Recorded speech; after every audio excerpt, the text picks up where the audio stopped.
کسی نے سوال کیا کہ اسی مہینے سے متعلق ایک بڑا سوال ہے، کنڈوں کی کیا حقیقت ہے؟ اگر ہمارے قریبی رشتہ دار ہمیں کنڈے کی دعوت دے تو ہم کیا کریں؟ اگر نہیں گئے تو جو ہمارے رشتہ دار ہیں ان کی ساس ان پر ظلم کریں اور کہتے ہیں کہ دیکھ تمہارے گھر نہیں آئے. ٹھیک، بہرحال ساسوں کے ظلم بہرحال ہر بار آ رہے سوالات، ساس ساس ساس ساس ہے نا، ساس نے سانس لینا مشکل کر دی بہوؤں کا. ٹھیک، بہرحال ویسا نہیں ہے، سانسیں اچھی بھی ہوتی ہیں. یہ الگ بات ہے کچھ برے نمونے ہمارے پاس سامنے زیادہ ہے، جیسے کچھ بری بہویں بھی ہوتی ہے تو ویسے کچھ بری سانسیں بھی ہوتی ہے. بہرحال تو کسی نے سوال کیا کہ کنڈوں کی کیا حقیقت ہے. ٹھیک، تو سب سے پہلی چیز یاد رکھیے چونکہ یہ مہینے سے متعلق اس مہینے میں 2 بدعتیں ہوتی ہیں رجب میں. ایک ہوتا ہے 22 کو جو کنڈوں کی شکل میں ہوتی ہے، اور بہرحال وہ آ رہی ہے میٹھی عید، ٹھیک، یا پوریوں کی عید بولتے ہیں اس کو، اور دوسری جو ہے معراج کی رات لوگ مناتے ہیں. 2 چیزیں ہوتی ہیں. تو آئیے کنڈوں کی کچھ حقیقت جان لیں. کنڈے بہرحال میں سمجھتا ہوں اس کا نام ہی آپ کو بتا رہا ہے کہ اس کا اسلام سے کوئی تعلق ہی نہیں ہے. یہ دن کو عربی میں کیا بولتے بتائیے؟ شریعت میں ہر چیز عربی میں ہے نا. عید الفطر، عید الاضحیٰ، یہ الگ بات ہے، ہم عام زبان میں میٹھی عید اور تیز عید بولتے ہیں اس کو، یا قربانی کی عید اور فطرے کی عید، لیکن اس کے نام ہے عربی میں. اس کے احکامات موجود ہے شریعت میں. عید کو جانے سے پہلے کیا کرنا، آنے کے بعد کیا کرنا، عید الاضحیٰ میں کیسا اور عید الفطر میں کیا فرق ہوگا، فطرہ کب دینا، ان کے مسائل بھی. یہ کنڈے اگر شریعت میں اس کا رتی برابر بھی مقام ہوگا تو مجھے صرف کوئی ایک آدمی جو اس کو مناتا ہے، میں اس کو چیلنج سے کہہ رہا ہوں اس کو عربی میں کیا بولتے ہیں اس عمل کو، وہ بتا دے تو میں بھی کل سے منانا شروع کر دوں گا. صرف عربی میں بتا دے. دیکھیے اسلام میں ہر عمل، ہر رکن عربی میں ہے، کوئی بھی اٹھا لیجیے. یہ الگ بات ہے کچھ چیزوں کو ہم، جیسا کہ نماز عربی لفظ نہیں ہے، لیکن اس کا مکمل عربی لفظ جو قرآن اور حدیث میں سینکڑوں ہزاروں بار آیا صلاح ہے نا. لیکن الگ بات ہے کہ ہندوستان میں اپنی سہولت کے لیے ہم اس کو نماز بولتے ہیں. نماز کھانا جھکنے کے معنی میں آتا ہے. ٹھیک ہے، لیکن عربی موجود ہے تو کوئی مسئلہ نہیں. اس کو اگر نماز ہی بول رہے، صلاح بولے، مسئلہ نہیں آئے گا انشاءاللہ عزیز. لیکن جب بھی شریعت کی اصطلاح میں آئے گا تو آپ کو صلاح ہی لکھنا پڑے گا، ہاں نماز نہیں بول سکتے آپ، لیکن موجود ہے نا. تو ایسا ہوتا ہے کچھ چیزیں موجود ہیں ہم دوسرے نام سے بولتے ہیں. ٹھیک ہے، روزہ جیسا ہے، صوم ہے لیکن روزہ بولتے ہیں. لیکن یہ کنڈوں کو کیا بولتے ہیں بتائیے عربی میں؟ اگر یہ ہے ثابت تو عربی میں ہونا چاہیے. شریعت کی کوئی بھی چیز آپ سمجھ عربی کے علاوہ کوئی زبان نہیں بولتے تھے. یہ کنڈے تو فارسی بھی نہیں ہے. چلیے اگر کوئی فقہ سے ثابت کرنا چاہے، حنفی فقہ بھی فارسی میں ہے، تو فارسی میں بھی نہیں ہے. یہ کنڈے کیا ہے؟ وہی آپ کے کنڈے ہیں جس میں آپ جھاڑ لگاتے ہیں، یہ کنڈے ہیں وہ. ہاں یہی کنڈے ہیں وہ جس میں آپ جھاڑ لگاتے ہیں. الگ بات ہے کہ جھاڑ لگانے کی چیزوں مسلمان کھانے کھاتے ہیں، وہ ایک الگ مسئلہ ہے. ٹھیک، یہی کنڈے ہیں. اب اس کی حقیقت کیا ہے؟ تو دیکھیے کنڈوں کے تعلق سے کوئی حقیقت تو نہیں ہے، یہ کوئی تہوار بھی نہیں ہے اسلامی اعتبار سے. یہ سخت قسم کی بدعت ہے، اور یہ مسلمانوں کے حکمراں، ان کے عمرہ اور صحابہ سے نفرت اور بغض نکالنے کا ایک طریقہ ہے. اس کی شروعات کہاں سے ہوئی، پھر یہاں کیسے رائج ہوا، دونوں باتیں آپ کے سامنے رکھتا ہوں. کنڈوں کی شروعات اس طرح سے ہوتی ہے کہ شام کے اندر امیر معاویہ رضی اللہ عنہ، جن کو جو ہے حسین جو ہے رضی اللہ عنہ نے بہرحال اپنے حسن رضی اللہ عنہ نے اپنے زمانے میں جو ہے خلافت کو بہرحال دے دی، اور اس کے بعد جو ہے حضرت حسین رضی اللہ عنہ کی شہادت کے بعد جو ہے ان کے بعد یہ جو ہے مکمل مسلمانوں کے خلیفہ بن گئے. جب مکمل مسلمانوں کے خلیفہ بنے تو انہوں نے بہت سخت نظر رکھی ان لوگوں پر جو اسلام کے اندر دراڑ ڈالنا چاہتے تھے. جن لوگوں نے عثمان ابن عفان کے ساتھ جو سلوک کیا، جو لوگ علی رضی اللہ عنہ کے زمانے میں خارج جو تکلیف پہنچا رہے تھے، انہوں نے سبائی اور خارجیوں پر بڑی کڑی نظر رکھی اور اتنا سخت ان پہ معاملہ کیا کہ ان کے دور خلافت کے اندر تقریباً ایسی تحریکیں خاموش ہو گئی. چونکہ یہ کئی زمانے سے ایک سخت قسم کے جو حکمران تھے، اور صلاحیتیں ہوتی، ہر آدمی کو صلاحیتیں ہوتی جو اللہ دے رکھتا ہے. ان میں وہ صلاحیت بہت تھی حکمرانی کی اور لوگوں کو گرفت میں رکھنے کی. ایک بہترین ایڈمنسٹریٹر تھے اپنے آپ میں اور بہترین حکمران تھے. یاد رکھیے نبی اکرم صلی اللہ علیہ وسلم زمانے میں بھی کافی عہدوں پر یہ رہے، اور آپ کے بعد بھی خلفاء راشدین کی تمام کے زمانے میں یہ کافی بڑے بڑے عہدوں پر رہے. اب یہ بن جاتے ہیں اکیلے مسلمانوں کے سول، جس کو کہیں گے حکمراں. لیکن ان لوگوں کے لیے جو خوارجی ہے، یا اسی طرح جو باطینیہ تھے، یا اسی طرح سبائی تھے، ان کے لیے تو یہ ایک ڈکٹیٹر تھے. کیونکہ ان کو تو انہوں نے بالکل گردن پہ لا کے چھوڑ دیا تھا، مطلب بالکل پکڑ کے رکھا تھا کہ کوئی سازشیں نہ رچے. اس طرح سے انہوں نے عثمان بن عفان اور علی بن ابی طالب کے زمانے میں پورا اضطراب پھیلا دیا تھا پورے مسلم ممالک میں. اب ہوتا یوں ہے کہ ان پر ایک اٹیمپٹ کیا جاتا ہے مرڈر کا.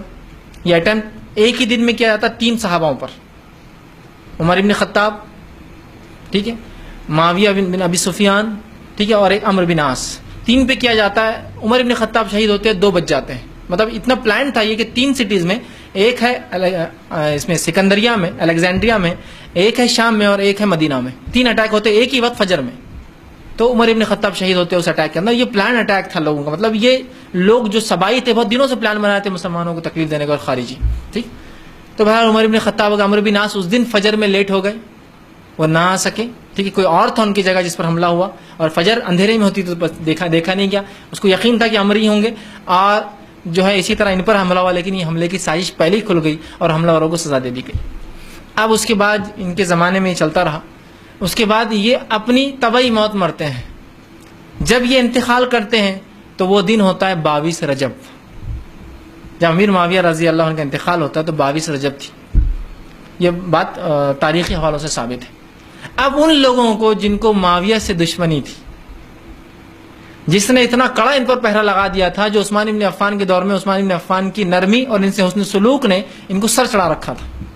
اللہ, انہوں نے تو ایک اچھے اس سے کہ مسلمانوں کا خون میں اپنے ہاتھوں پہ نہیں لینا چاہتا ہوں, چاہتے تو عثمان بن عفان اپنے زمانے میں ان کو کرش کر کے برباد کر کے رکھ دیتے تھے, لیکن یہ سوچ کر کہ مسلمانوں کا خون میں نہیں کرنا چھوڑ دیا. لیکن علی بن ابی طالب نے اور اس کے بعد کے خلیفاؤں نے ان کی بہت بری حالت کی یاد رکھی. خود علی بن ابی طالب کو جو یہ بڑا مانتے تھے, علی بن ابی طالب نے ان خارجیوں کو ہزاروں کی تعداد میں مارا اور قتل کیا, اور سبائیوں کو. بہرحال اب خوشی تو منانا ہے, خوشی تو منانا ہے. کیسے منائی جائے؟ یہ تو جس کو ہم کہیں گے سنیوں کے سمندر میں ایک اچھے پانی کی اس میں گندی مچھلی تو پکڑی جاتی ہے نا. تو ان لوگوں نے جو سبائی تھے, خارجی تھے, خوشی منانے کا طریقہ نکالا. کہا خاموشی سے خوشی منائی جائیں گی, پردوں کی آڑ میں مٹھائیاں بنائی جائیں گی, وہیں کھائی جائیں گی, وہیں ہاتھ دھو کر باہر نکلا جائے گا تاکہ عوام میں خبر نہ پہنچے کہ خلیفہ کی. اب ظاہر خلیفہ کا انتقال اور مٹھائی کی دکان پہ رش ہو جائے تو آپ کو سمجھ میں آ جائے گا نا کچھ نہ کچھ پرابلم ہے. جیسا رزلٹ آئے تو مٹھائی کی دکان پہ رش ہو جاتا ہے, تو آپ معلوم 10th کا رزلٹ 12th کا رزلٹ آیا تو پرابلم ہو جائے گا, کہاں لے جا رہے ہیں مٹھائی, کون ہے یہ منافق, سمجھ میں آ جائے گا نا. تو مٹھائی گھر میں بنائی جائے, خاموشی میں بنائی جائے, گھر کے پردوں میں بنائی جائے, وہیں خاموشی سے بلا کر کھائی جائے, اور وہیں ہاتھ دھویا جائے, اور اس مٹھائی کو وہیں ختم کر دیا جائے تاکہ باہر نہ پتہ چلے اندر کیا ہوا ہے. یہ تھا وہ خوشی جو صحابہ کی وفات پر منائی گئی. افسوس امت مسلمہ نے اس رسم کو ہو بہو کاپی کیا, ہو بہو کاپی کیا. کنڈا جب جہاں بنتا ہے وہاں پردے لگا دیے جاتے ہیں. خاموشی میں بنتا ہے, کوئی اس میں ہاتھ نہیں ڈال سکتا, چونکہ بچے ہاتھ ڈالیں گے باہر لے جا سکتے, مٹھائی معلوم ہو جائے گا. وہی طریقہ جو خارجیوں نے اپنایا تھا اور سبائیوں نے خوشی منانے کا, وہی ہے. خاموشی میں لوگوں کو بلایا جاتا ہے, اس کی انویٹیشن نہیں چکتے, آ جائیے کنڈے ہیں, آ جائیے کنڈے. لوگ خاموشی میں آتے ہیں, وہیں کھانا کھاتے ہیں, بچاؤ وہیں جمع کر کے رکھ جاتا. اور شام میں جتنا ہے وہ ہاتھ دھونے کا پانی بھی ایک بکیٹ میں جمع ہوتا ہے, پانی کو گڑھا کر کے ڈال دیا جاتا ہے اور بچا ہوا کھانا ڈال کے دفنا دیا جاتا ہے. یہ ہے کنڈے. خوشی تو کیسی منائی جاتی ہے آپ کو بھی پتا ہے اور مجھے بھی پتا ہے. خوشی کیسے منائی جاتی ہے آپ کو پتا ہے اور مجھے بھی پتا ہے. سمجھ لیجیے آپ کو میں ایک بار کہوں کہ بھائی عبداللہ صاحب گھر آ جائیے, بولو مت کسی کو, خاموشی سے آ جاؤ. پھر عبداللہ صاحب آپ میرے گھر آتے ہیں, میں دروازہ کھول, جلدی اندر آ جاؤ. پھر پردہ ڈال دیتا ہوں, پھر گھر کے اندر کے روم میں لے جاتا ہوں جہاں پہلے سے پردہ پڑا ہے, پھر وہاں لے آ کر آپ کو بٹھاتا ہوں. پھر عام برتنوں میں نہیں, لوہے پیتل تانبے اور لوہے کے, ایک مٹی کے برتن میں ایک خاموشی سے مٹھائی لاتا ہوں اور آپ کو کھلاتا, کھا لو. اور کھانے کے بعد آپ کا ہاتھ پوچھنے لگاتا ہوں, اور اس کے بعد ہاتھ دھونے لگاتا ہوں, اور بچے وہی مٹی کا ڈال دیتا ہوں, اور آپ پوچھتے اس کے بعد کیا ہوا فیض بھائی اتنا ہو گئے, میرے کو لڑکا ہوا. آپ بولیں گے اتنا خفیہ ہوا. خوشی تھی تو کیسے منانی چاہیے تھی, ارے بھائی آ جاؤ آج دعوت ہے, کیوں, مجھے لڑکا ہوا. بھائی لڑکا ہی نہیں, میں لڑکی کی مثال دوں, مجھے لڑکی بھی, آ جاؤ بھائی دعوت ہے, ٹھیک.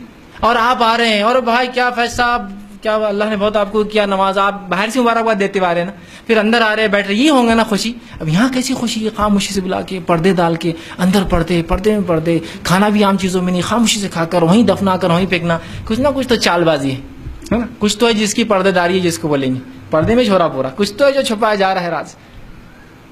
اب یہ تو چلن کافی زمانے تک خارجی اور یہ چلاتے رہے. اس کے بعد اب یہ سنیوں میں کیسا ڈالا جائے عمل, تو ایک نیا شوشہ چھوڑا گیا, جعفر صادق کی نیاز ہے. بولے جعفر صادق, یہ بہرحال ایک تابعی میں سے ہیں, ان کی بولے نیاز ہے. اب اس کو عام عوام کیسے منائے, چونکہ عام عوام حنفی ہوتی ہے, تو کہا جعفر صادق امام ابو حنیفہ کے استاد ہے بول دیے, جبکہ ان کا ملنا ثابت نہیں ہے دونوں کا, تاکہ اگر ریلیشن ثابت کر دے تو پھر کیا ہوتا ہے, آدمی کو لگتا ہے اپنا لیڈر اور وہ لیڈر, تو اور مضبوط ہو جاتا. تو ایک نیا ریلیشن ثابت کیا گیا, بولے استاد اور شاگرد, حالانکہ دونوں کا ملنا اور سما سننا ثابت نہیں, چونکہ ایک اسٹوڈنٹ کا کسی استاد سے ملنا اور اس کا سما, اس سے سننا, اس سے لیکچر لینا بھی ثابت ہونا ضروری ہے. سما بھی ثابت نہیں دونوں کا, نہ ملنا ثابت ہے نہ سننا ثابت ہے. تو لگا دیا کہ کہا جعفر صادق کی نیاز ہے، اور جو یہ نیاز کرتا اس کا بیڑا پار ہو جاتا، اس کا یہ ہو جاتا، اس کا دکان چل جاتی، اس کا یہ ہو جاتا، اور بس جاہل عوام لگی اس کے پیچھے پھر کنڈے بنانے۔ تو آج کے دور میں کنڈے ہندوستان میں اکثر جو ہم سے شیعوں سے ہم نے لیے ہیں، وہ زمانے میں خارجی اور سبائیوں نے کیا، آج شیعوں سے یہ ہم رسم لیتے ہیں اور اس کو دھڑلے سے جو ہے سنی منا رہے ہیں۔ اس کی شریعت میں کوئی حقیقت نہیں ہے۔ میں نے تو اتنا تک کہہ دیا نا، صرف کوئی عربی میں ثابت کر دے رسم کا کیا نام ہے اس عمل کا، تو میں بھی کرنا شروع کر دوں کل سے۔ جو چیز عربی میں جس کی بنیادی اسلامی نہیں، اس کا نام ہی نہیں ہے اس کا، تو اس کے بارے میں کیا کہہ سکتے ہیں، سوچا ہی جا سکتا ہے۔ اور اس حد تک بڑھا دیا گیا کہ کنڈے کی عید،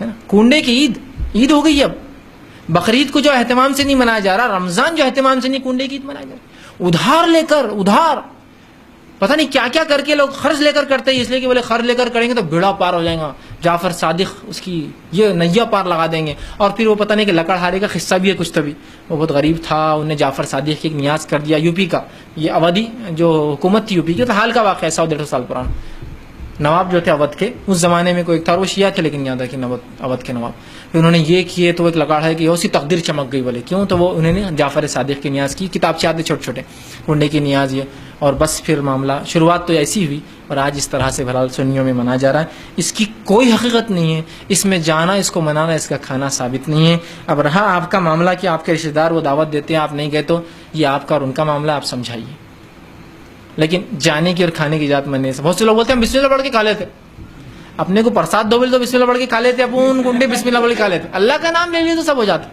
میرے بھائی، جو چیز پہلے سے حلال ہوتی ہے اس پہ بسم اللہ پڑھنے کے بعد وہ چیز کھا سکتے ہیں آپ، جو چیز پہلے ہی حلال نہیں، سو کیسے کھا سکتے آپ؟ تو لوگ آتے ہیں ہاں پھر آپ پوریوں کو حرام بول رہے ہیں، پھر لوگ سوال کرتے ہیں دیکھو میدا حلال ہے حرام ہے؟ حلال۔ وہ کھوپرا حلال ہے حرام ہے؟ حلال۔ کشمش حلال ہے حرام ہے؟ حلال۔ کاجو بادام حلال ہے حرام؟ مغزیات حلال۔ آپ سب بولتے ہیں حلال، پھر ہاں ہم نے پوری بنا دی تو حرام ہو گئی۔ ہم اگر پوری بنائے تو تمہارے لیے، وہابیوں کے لیے، فلاں کے لیے حرام ہو جا رہی، باقی چیزوں کو حلال بولتے۔ میرے بھائی، یہ تمام چیزیں تمہاری درست ہے۔ میں آپ سے پوچھتا ہوں کیلا حلال ہے حرام ہے؟ آپ بولیں گے حلال ہے۔ لڈو حرام ہے حلال ہے؟ حلال ہے۔ اگر کسی معبود کے سامنے غیر مسلم کے رکھا ہوا رہا تو کھاتے؟ پھر کھاتے کہ حلال ہی ہے نا کیلا؟ تو نہیں، بسم اللہ پڑھ کے نہیں چلیں گے نا، اس لیے کہ کسی بھی چیز کا پہلے حلال ہونا شرط ہے، پھر اس کے بعد بسم اللہ پڑھا جائیں گا، کیونکہ یہ کھانا جعفر صادق کے نام سے یا پتہ نہیں کس کے نام سے منایا جا رہا ہے، جو نیاز ہو رہی ہے، جس شریعت میں اللہ کے علاوہ کسی کی نظر اور نیاز کرنا جائز نہیں ہے۔ تو جو چیز جائز ہی نہیں اس کو بسم اللہ پڑھنے سے حلال کیسی ہوں گی؟ جو چیز پہلے سے حلال ہوتی ہے اس پہ بسم اللہ پڑھنے سے وہ آپ پہ حلال ہو جاتی ہے، جو چیز پہلے ہی درست نہیں ہے۔ تو بہرحال یہ درست نہیں ہے، اس میں پارٹ لینا، بسم اللہ پڑھ کے کھانا بھی درست نہیں ہے۔ ایک بار ہوتا، میں ایک جگہ ہمارے گھر کا کام چل رہا تھا، وہاں گیا، ایک خاتون نے کہا 2 منٹ فیض بھائی آئے، چونکہ ایک دعوت چھپ کے دی جاتی ہے نا، بولنا نہیں پڑتا، آ جائیے بولتے۔ حالانکہ باویس کو سب کچھ سمجھتا ہے کہ مجھے، میرے گمان میں بھی نہیں کہ باویس ہے اس دن، ہم سوچتے ہی کہاں کہ ایسی چیزیں ہو رہی۔ انہوں نے کہا بس آ جائیے۔ میں گھر چلا گیا ان کے، چونکہ وہ بازو رہتے تھے، گھر گیا تو دروازے اندر جب بیٹھا تو دیکھا وائٹ چادر، وائٹ سب لگا ہوا، اور سامنے وہ اسپیشل رہتا نا کنڈ مارے، پھنس گیا آ کر۔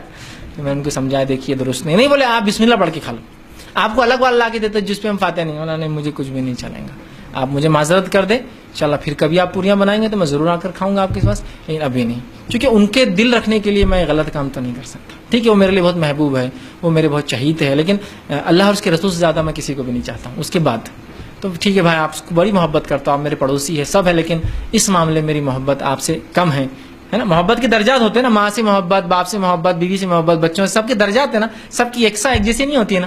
تو میں بہرحال اس معاملے میں جو یہ نہیں کر سکتا، معذرت چاہیے ان سے، اور ان کو بھی تعلیم ملیں گی۔ یار آپ بول رہے میں وہ عمل کرنا درست نہیں، بسم اللہ پڑھ کے کھا سکتا ہوں، اور کھاتے بیٹھے اور پھر بولے غلط ہے، یہ اچھا نہیں، کوئی بولیں گے یار عجیب بات ہے یار، یہ کھاتے اور بولتے غلط ہے۔